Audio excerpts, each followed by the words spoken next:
Konsep remaja yang berkelakuan buruk dianggap sebagai sakit dan memerlukan diagnosis serta rawatan untuk penyakit mental mereka sangat popular pada masa dahulu dalam kalangan agensi sosial yang bertugas dalam pesalah juvana. Model perubatan dicabar oleh mereka yang percaya pengaruh persekitaran atau situasional memainkan peranan lebih penting dalam kenakalan berbanding penyakit mental atau gangguan emosi pesalah.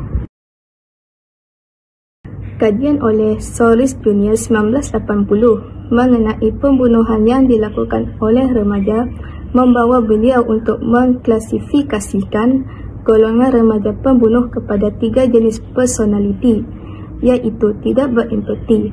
Mereka ini tidak mempunyai perasaan simpati atau empati terhadap orang lain. Yang kedua ialah pra-psikotik. Mereka yang terperangkap dalam situasi interpersonal yang menyakitkan dan pernah konflik, biasanya dalam keluarga dan tidak melihat sebarang jalan keluar. Yang ketiga ialah takut secara neurotik. Mereka yang terlalu tidak yakin sehingga mereka bertindak balas secara berlebihan terhadap keadaan yang mengancam, seolah-olah keadaan tersebut berpotensi untuk membunuh. Teori ketegangan sosial menyatakan bahawa struktur sosial masyarakat yang dominan memberi tekanan kepada individu untuk mencapai maklumat yang diterima secara sosial, walaupun mereka tidak mempunyai cara untuk berbuat demikian, menyebabkan ketegangan yang boleh mendorong remaja melakukan sesuatu jenayah. Menurut teori organisasi sosial, komuniti yang mempunyai kadar kemiskinan yang tinggi dan perolehan populasi yang tinggi lebih cenderung kepada kekurangan keberkesanan untuk mengatur tingkah laku. Tanpa ikatan komuniti yang kukuh atau rangkaian sokongan sosial, individu lebih berisiko menghadapi pengasingan. Yang seterusnya ialah ketidaksamaan ekonomi dan kekurangan sumber. Dalam konteks ini, pengaksesan terhad kepada perumahan yang berpatutan, peluang pekerjaan dan perkhidmatan sosial boleh mendorong individu yang terdedah kepada risiko menjadi gelandangan.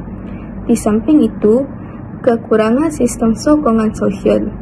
Dalam hal ini, perspektif organisasi sosial berpendapat bahawa struktur sokongan yang lemah menyukarkan individu untuk mengatasi krisis yang menjadikan mereka lebih mudah terdedah kepada gelandangan.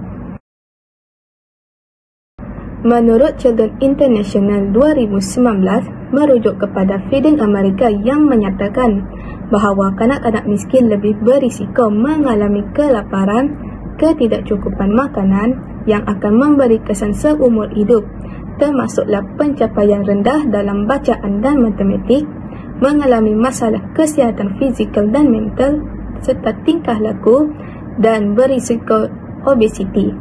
Kanak-kanak yang hidup dalam kemiskinan ini juga terdedah kepada pelbagai masalah seperti pemakanan yang tidak mencukupi, tempat tinggal yang tidak memadai, kekurangan rawatan perubatan, pengawasan yang tidak mencukupi, dan penderaan fizikal dan emosi. Menurut Damazo, persekitaran memainkan peranan penting dalam menentukan tingkah laku jenayah bagi kedua-dua pesalah juvana dan dewasa. Faktor-faktor dalam persekitaran yang dianggap penting dalam menyumbang kepada tingkah laku jenayah termasuklah seperti pengedaran dan penyalahan gunaan dadah, perbandaran kemiskinan, pengangguran, rasuah, kemerosotan moral, pendidikan yang lemah, keluarga, teknologi, penderaan kanak-kanak, reka bentuk arkitek atau persekitaran dan sebagainya.